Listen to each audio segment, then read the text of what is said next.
Olá, tudo bem com você? Estamos iniciando o programa Adoração, o seu encontro com a Palavra de Deus. E hoje o tema é vigiar e orar.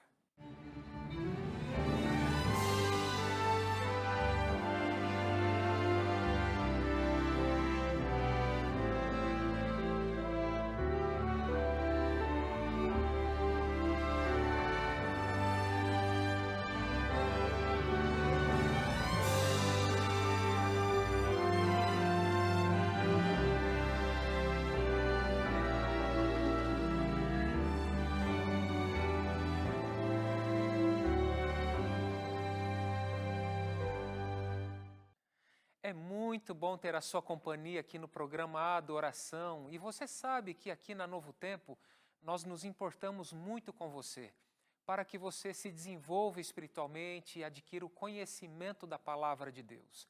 E por isso foi preparado esse belo guia de estudo, a Revista Esperança Novo Tempo, Eu no Universo. É um tema apropriado para jovens, adolescentes, uma temática muito importante sobre o sentido da vida, por que estudar a Bíblia. Temas maravilhosos, inclusive sobre a oração, será que Deus me ouve? Pastor Fred, como é que eu faço para adquirir este guia de estudo da Palavra de Deus? É muito fácil. Entre em contato conosco através do nosso WhatsApp 12 982 44 4449 ou através do nosso site novotempo.com/escola bíblica. E através desse site você entrará em contato com muitas informações, inclusive com catálogo de outros estudos bíblicos que nós possuímos. Inclusive este daqui, escrito pelo pastor Leide Van Ross, que fala sobre a oração. O tema é Deus me ouve? É muito simples, entre em contato conosco e você receberá esse guia inteiramente grátis na sua casa. Antes de entrarmos no assunto que eu tenho para estudar com você hoje, eu quero convidar você para orar. Feche seus olhos e vamos falar com Deus. Pai de amor, nós te agradecemos pela oportunidade que temos de abrir a Tua Palavra e estudá-la. Rogamos, Pai, que o Senhor nos abençoe, que Teu Santo Espírito ilumine a nossa mente, em nome de Jesus. Amém. Este é um tema importante que eu quero compartilhar, vigiar e orar. E falando sobre a necessidade que nós temos de vigiar e orar, eu quero reforçar a importância da Palavra de Deus. A Bíblia Sagrada é a Palavra de Deus. É essa palavra que sustenta o universo. Foi por meio da Palavra de Deus que Ele criou todas as coisas. Essa palavra tem poder. Essa palavra, ela confronta os nossos gostos, as nossas inclinações pessoais. Essa palavra, inclusive, ela tem o poder de confrontar os nossos pensamentos errados e corrigir as distorções da nossa mente. Essa palavra nos coloca em contato com a mente divina. Essa palavra, ela expressa a vontade de Deus, porque ela é a palavra de Deus em linguagem humana. Por isso, nós, como adventistas do sétimo dia, sempre ensinamos que a Bíblia Sagrada é a nossa única regra de fé e prática. Essa palavra é o nosso único guia seguro. Eu posso dizer mais a respeito dessa palavra. Essa palavra cura, salva. Essa palavra restaura a alma. Ela vivifica o nosso ser. Essa palavra, ela nos corrige, nos adverte, nos instrui e nos torna sábios para a vida eterna.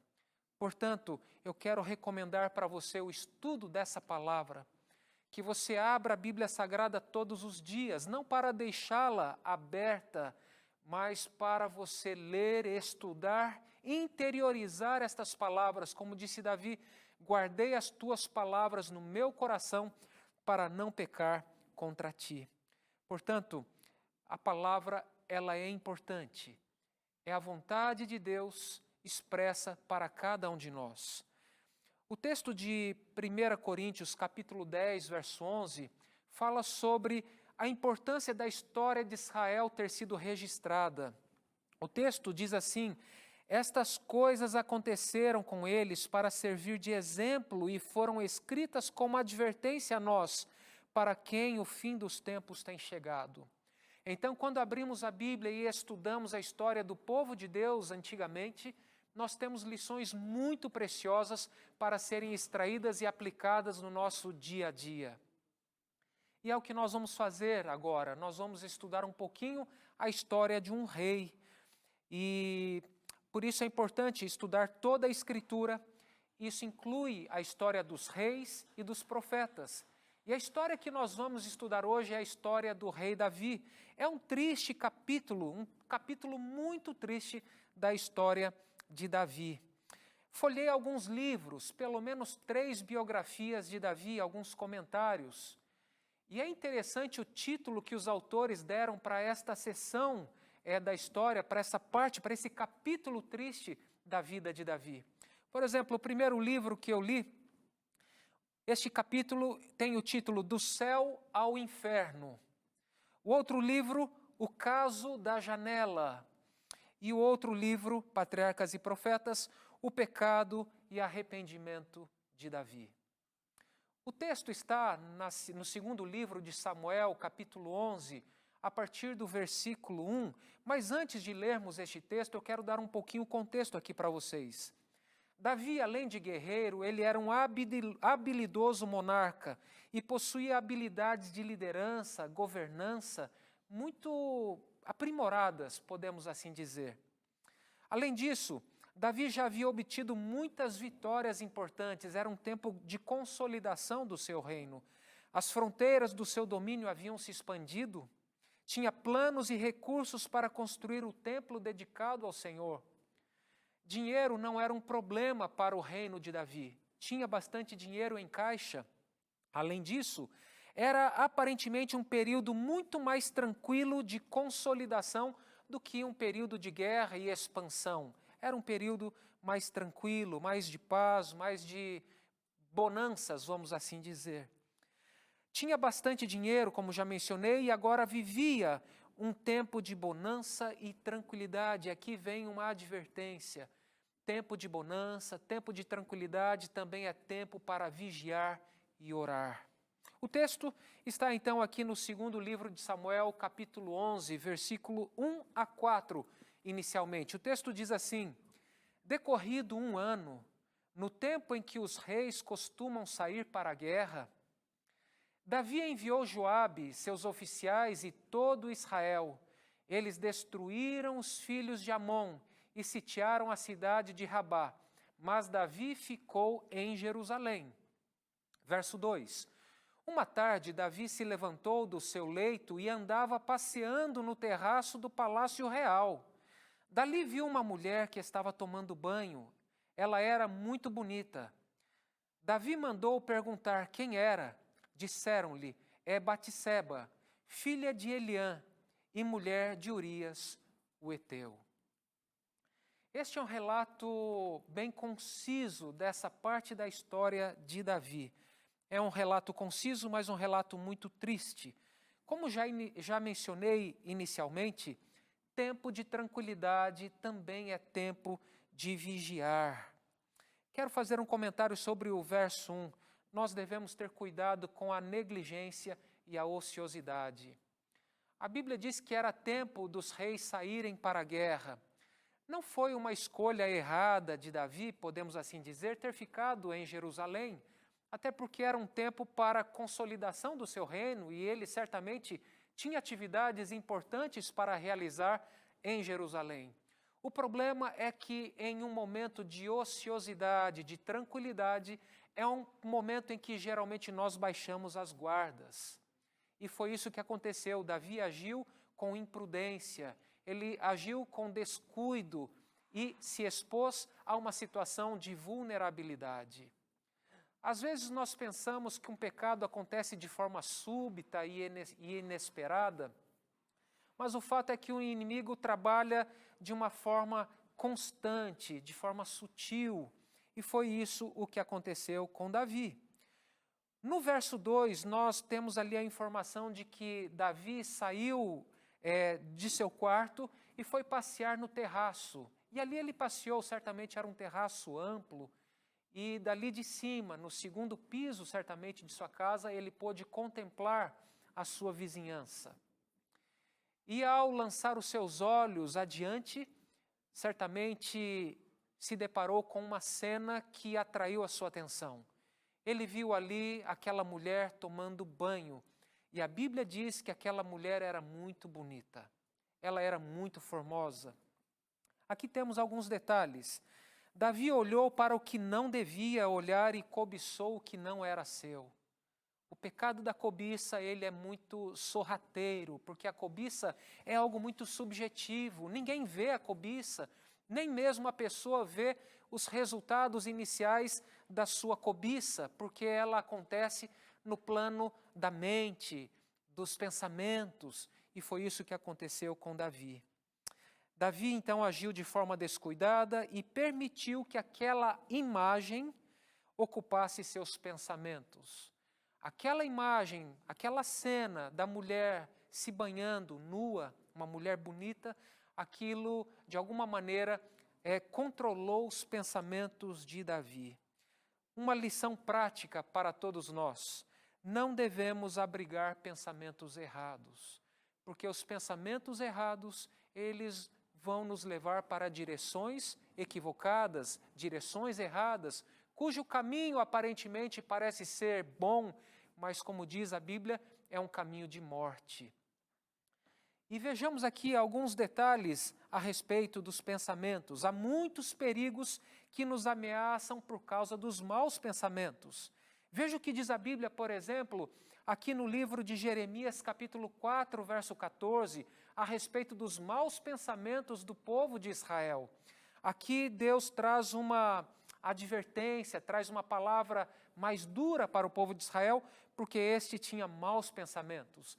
Aqui no verso 14 de Jeremias capítulo 4, Deus diz: lava o teu coração da malícia, ó Jerusalém, para que seja salva. Até quando hospedarás contigo os teus maus pensamentos? Sabe, nós não podemos evitar que pensamentos surjam à nossa mente. Por exemplo, se eu falar para você, não pense num Fusca vermelho, ou não pense, vamos pensar num carro mais novo, né? Não pense num, que carro, vou pensar no meu carro, não pense num Etios branco, certamente você vai pensar naquele carro. E surgir o pensamento é quase que inevitável, nós não temos esse controle, porque aquilo que vemos, aquilo que ouvimos, nos trazem pensamentos, nos trazem lembranças, mas eu posso evitar de abrigar aquele pensamento ou cultivar aquele pensamento. É de Lutero aquele pensamento, aquela frase de que eu não posso impedir que um passarinho voe sobre a minha cabeça, mas está em mim o impedir que ele pouse sobre a minha cabeça. Assim acontece com a tentação. Nós talvez não consigamos impedir que a tentação apareça. E vale lembrar que nós caídos, nós com uma natureza, uma inclinação, propensão para o mal, nós somos tentados por coisas externas a nós e somos tentados até mesmo por coisas de dentro do nosso coração. Porque é do coração, disse Jesus, que procedem os maus pensamentos. É do coração que procedem pensamentos como adultério, assassinato, a cobiça. É daqui de dentro e ele simplesmente surge, esses pensamentos surgem de forma espontânea. O fato é que Davi, ele era pecador, tinha uma inclinação para o mal, mas era o homem segundo o coração de Deus. Como é que ele foi cair em um pecado tão cruel como o que ele cometeu? Ele certamente se afastou de Deus. E aqui tem um detalhe muito interessante, se você ler o livro de Samuel, o segundo livro de Samuel, a partir do capítulo 7, você perceberá que a partir do capítulo 7 a palavra Senhor e Deus, a referência a Deus, elas são muito escassas. Quando você chega no capítulo 9, por exemplo, de 2 Samuel, aparece a palavra Deus, se não me engano, uma vez. E no capítulo 10, apenas Joabe menciona a Deus. E no capítulo 11 não aparece nenhuma vez o nome Deus. Apenas no final, quando Davi reconhece que pecou e pede perdão. Isso demonstra que Davi havia alcançado uma autoconfiança, havia se afastado de Deus. Davi não falava mais com Deus e também não falava mais sobre Deus. Ele estava distante de Deus. Estava vivendo um momento de conforto, de segurança, de tranquilidade, de autoconfiança. Estava desfrutando das grandes conquistas que havia feito e agora baixou as guardas e se colocou numa posição de grande vulnerabilidade. Mas voltemos aqui ao texto. Nós lemos aqui o texto sobre o perigo de abrigar maus pensamentos, e Davi abrigou os maus pensamentos. Ele ficou com aquele pensamento na cabeça e aquilo o levou a agir, o levou à ação. Olha outro texto de Jeremias, capítulo 6, verso 19. O texto diz: ouve tu, ó terra, eis que eu trarei mal sobre este povo, o próprio fruto dos seus pensamentos, porque não estão atentos às minhas palavras e rejeitam a minha lei. É algo inevitável, os maus pensamentos nos levam às más ações. E quando não nos levam às más ações, só não praticamos aquele mal por falta de oportunidade, mas aquele mal já foi maquinado na nossa cabeça. Portanto, cuidado com os maus pensamentos. E eu pergunto para você, o que é que você tem visto? O que é que você tem contemplado? O que é que você tem lido? O que você tem seguido nas redes sociais? O que você tem assistido na televisão, filmes, séries? O que você tem colocado dentro da sua mente? Porque certamente aquilo que você contempla transforma a sua vida. E se nós contemplamos apenas o mal e contemplamos as coisas que são expostas pelas mídias da atualidade, nós seremos transformados por esses valores caídos. Nós precisamos ser transformados pela palavra de Deus, e a palavra de Deus tem este poder de nos transformar. Então tome cuidado com aquilo que você coloca em sua mente. Outro detalhe, Jesus disse em Mateus 6, 22, são os olhos a lâmpada do corpo. Se os teus olhos forem bons, todo o teu corpo será luminoso. Se, porém, os teus olhos forem maus, todo o teu corpo estará em trevas. Portanto, caso a luz que há em ti sejam trevas, que grandes trevas serão? Cuidado com aquilo que você contempla. Sabe, Davi estava distante de Deus, já certamente não falava com Deus, não orava mais a Deus, não falava de Deus, estava com as guardas baixas e havia se esquecido que a nossa guerra não é contra a carne nem o sangue, mas contra as potestades do mal.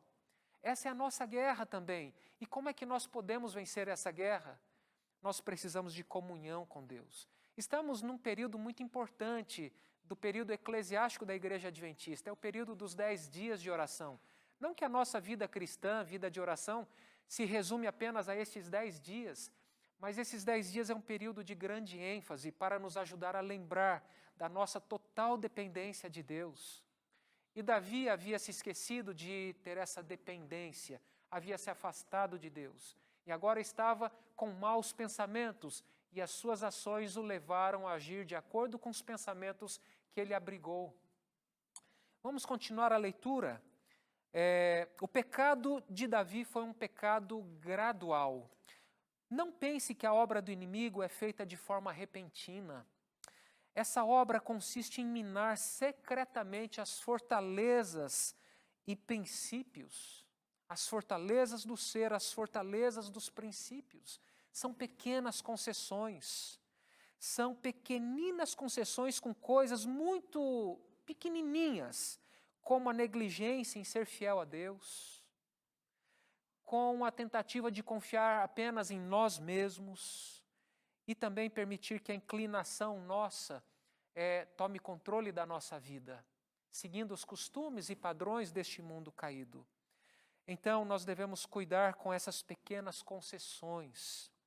Foi em sua comodidade e segurança que Davi perdeu a união com Deus e permitiu que Satanás tomasse conta, controlasse a sua vida.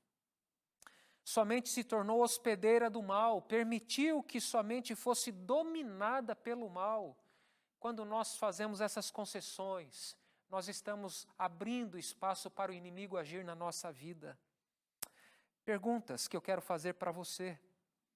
Novamente, o que você tem colocado em sua mente?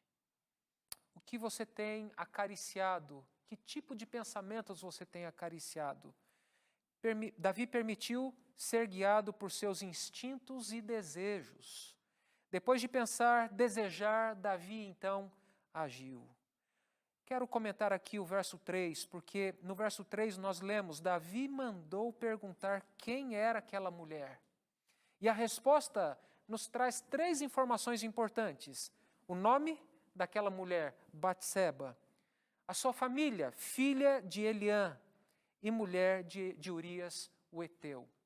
Aqui tem um detalhe muito importante. Não era costume, naquela época, identificar uma pessoa por meio do seu casamento, do seu matrimônio, do seu cônjuge. O costume era identificar uma pessoa com seu parentesco, seus pais. E ali está Batseba, filha de Eliã. Entretanto, o mensageiro sabia provavelmente quais eram as intenções de Davi. Então aquele mensageiro traz a informação precisa para o rei. Mulher de Urias, o Heteu. Urias era um servo fiel de Davi. Era um guerreiro corajoso, valente, um soldado muito fiel. Aquela mulher, em outras palavras, aquele mensageiro estava dizendo: Davi, essa mulher é casada. Mas você sabe como são as coisas. Davi, ele era rei, ele tinha poder, ele tinha força política, ele controlava aquele reinado. E ele deu uma ordem para aquele homem, ele deu uma ordem para os seus mensageiros. E eu leio aqui a partir do verso 4. O verso 4 diz assim: Então Davi mandou mensageiros que a trouxessem. Ela veio e ele se deitou com ela. Ora, Batseba tinha acabado de se purificar da impureza da menstruação. Depois ela voltou para casa. Esse é o relato conciso da queda, do pecado de Davi. Alguns detalhes a mais que eu quero compartilhar com você. Davi estava se escondendo de Deus. Não se comunicava mais com Deus. E o tempo passou. E aí aquela mulher voltou e mandou uma mensagem para Davi, e essa mensagem está aqui no verso 5. A mulher concebeu e mandou dizer a Davi: estou grávida. E agora Davi pensou: o que é que eu vou fazer? Você sabe que a lei dos israelitas, do povo de Deus, dizia que o adúltero deveria ser morto. Então, se o pecado de Davi fosse descoberto, isso daria direito ao soldado irado contra essa injustiça de se vingar e matar o próprio monarca. Então, Davi pensou: o que eu posso fazer para encobertar este meu pecado? Para que ninguém descubra. Urias estava na guerra. Então, ele mandou chamar Urias. Urias veio e Davi disse para Urias: vai para a tua casa. Descanse, relaxe um pouco, durma na sua casa. E deu presentes para Urias. Mas Urias era um soldado fiel e disse: como é que eu vou para casa enquanto os meus homens estão na guerra pelejando, enquanto a arca do Senhor está lá? E Urias, ele não foi para casa, ele ficou à porta do palácio. No dia seguinte, novamente, Davi, vendo o que havia acontecido, chamou Urias, e a Bíblia diz que Davi embebedou Urias e disse: vai para casa, descanse, relaxe. Em outras palavras, Davi queria que Urias dormisse com sua esposa, mas Urias, mesmo bêbado, era mais fiel do que o próprio Davi nesse momento da história de Davi. O que é que aconteceu? Então Urias levou a sua própria sentença de morte. Davi escreveu uma carta, disse para Urias: entregue para o chefe do exército, Joabe, e Urias levou esta carta. Essa carta continha a sentença de morte de Urias. Na parte mais quente da guerra, disse Davi: deixe Urias sozinho. E Urias ficou sozinho. Junto com Urias morreram alguns soldados, e Urias também morreu.